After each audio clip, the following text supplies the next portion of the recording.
Ladies and gentlemen, writers and procrastinators, welcome to the Struggling Author's Survival Guide. Today we face the greatest villain in the history of storytelling. Oh, here we go. Let me guess. Another rant about the blank page, like literally evil blank page. It is evil, Agate. Don't you see? It sits there all smug and empty, mocking you like, oh, you think you're a writer? Oh, why don't you prove it? Oh, why don't you write something? Oh, mate, honestly, it's just blank page. It's a piece of paper, a document, a Word doc, or pro writing aid as we use. I think you're giving that way too much credit. Oh, really? Then explain to me then why every time I stare at that blank page, I suddenly remember that I need to reorganize something or clean the house or clean my car out or sort my tax or, watch the things that I've got on Netflix. Man, well, that's the mind of a almost an ADHD mind. It's very sporadic, and how could that possibly take so long? Just get right in. It's about the principle, Agate. The blank page has powers, dark powers that you're not even acknowledging. No, yeah, all right. Let's say it's evil then. What's your plan? How do you fight it? How are you going to fight it? Maybe a sword duel, like you're in the I don't know, Lockwood and Co. Well, I've already written a battle scene. Want to help me act it out? A battle scene. Sure. Maybe. Perhaps we shouldn't have done this podcast, eh? Well, are we going to do this? I know what. Yeah, go on. Why not? I got the stuff you sent me. Go for it. It'd be quite funny.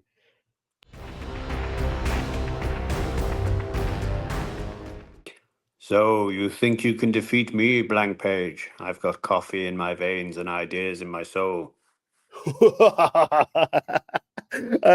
Coffee can only do so much, mortal. I am the void, the silence between your thoughts, the abyss where creativity goes to die. I'll fill you with words. I just need to check my Twitter first. The old procrastination mover. Classic. But I'll still be here, empty and waiting. No! Oh my God.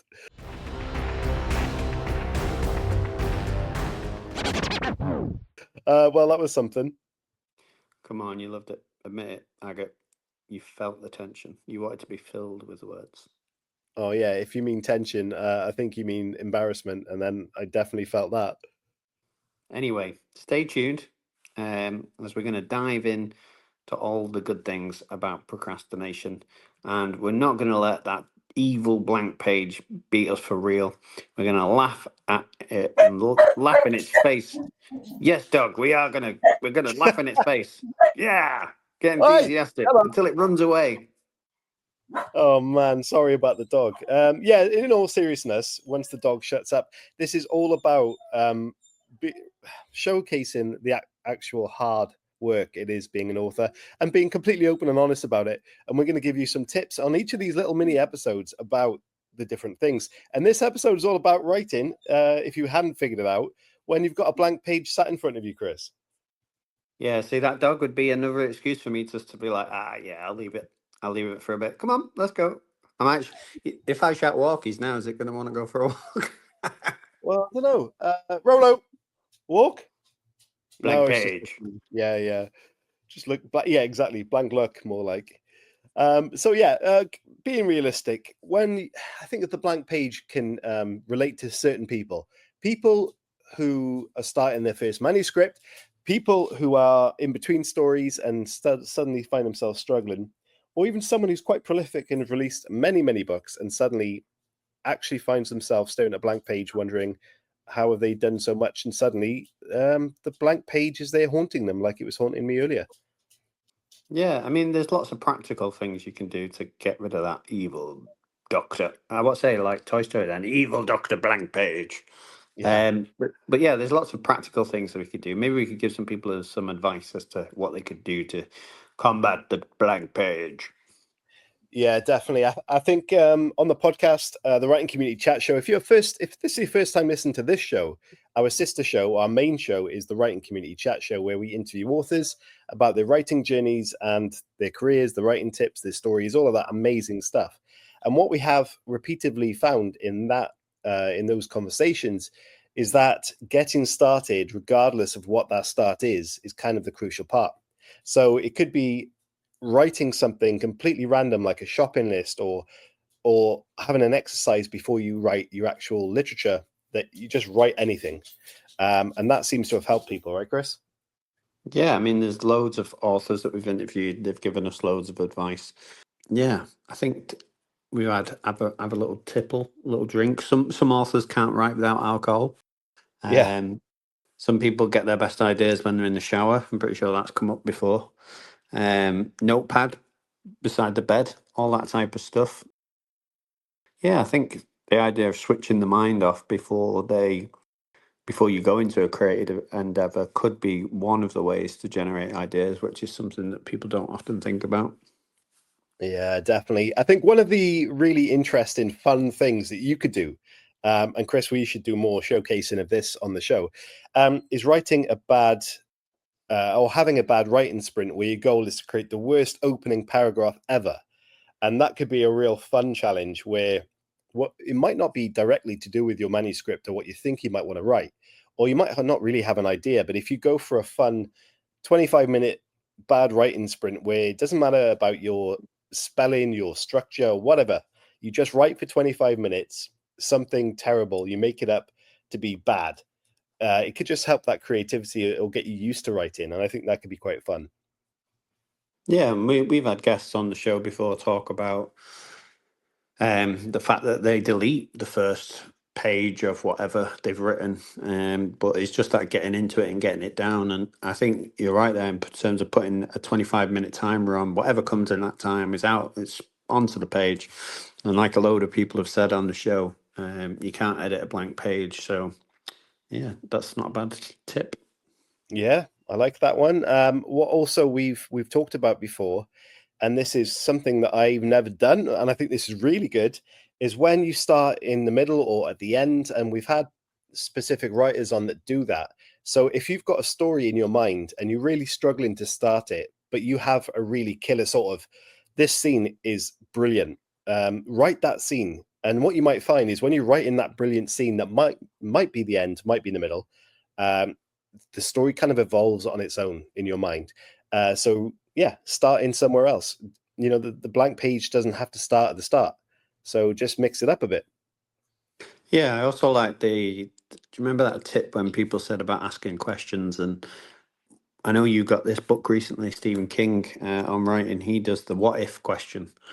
If you're already deep into a story and you're struggling with getting the next bit of the story down, it could be, well, what if this happens? What if, the main protagonist has somebody die close to them, or what happens if they're suddenly invaded by aliens or whatever? So asking questions can always be good as well.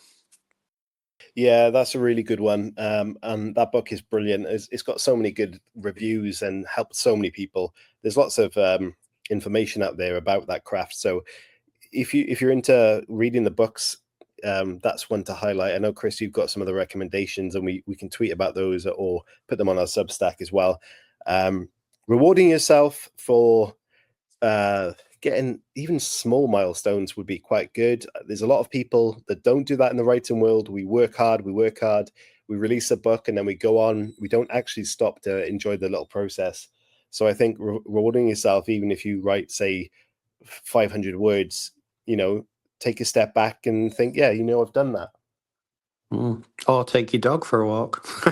Well, clearly he's whinging his ass off next to me. Yeah, there's lots of ways. The blank page is something that we will deal with at some point. But you could even write about having a blank page in front of you. Just the fact that you are writing something can get those creative juices flowing, Chris.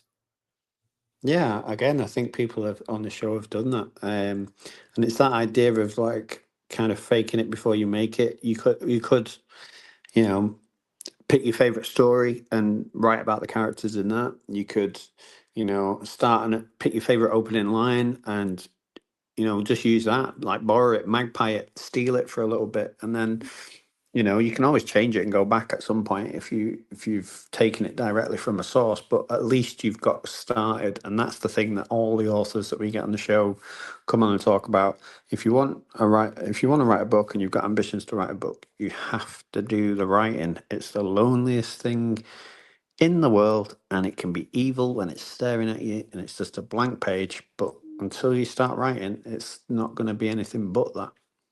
Yeah, definitely. Just get it going. Don't be a critic about it. Just kind of get the words on the page. And what they say, you can add the meat to the skeleton later. So just write the skeleton, and yeah, just get into it. And like Chris said, you can rewrite a paragraph or something of a book that you love, and that can give you a good perspective on how your writing can be, and your voice. But you obviously have to have your own voice. But that's another episode. But fake it till you make it, like Chris said. Just get writing. There's some good things, and of course, listen to the Writing Community Chat show, because there's nothing better than listening to indie authors and New York Times bestsellers talk about how they've started their journey and the tips they use. So there's lots of ways to do it, and this little show hopefully will be lots of fun for you guys, and quite short and sweet. But this is about writing a blank page. There's plenty more to come. So yeah, hope you've enjoyed it. Yeah, and remember, if you're struggling today, the best-selling books, whether they're 800 pages long or 50 pages long or whatever, there's probably not many books that are 50 pages long, but they all happen and transpire in the same way, in terms of it's just one word at a time. And even if you can only get a sentence out today, at least you did that. So pat yourself on the back and then go again. But yeah, keep listening. There's going to be lots more things that we combat.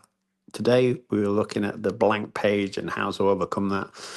And yeah, if you've got any suggestions of things you'd like us to cover, just drop it in the comments. That'd be great.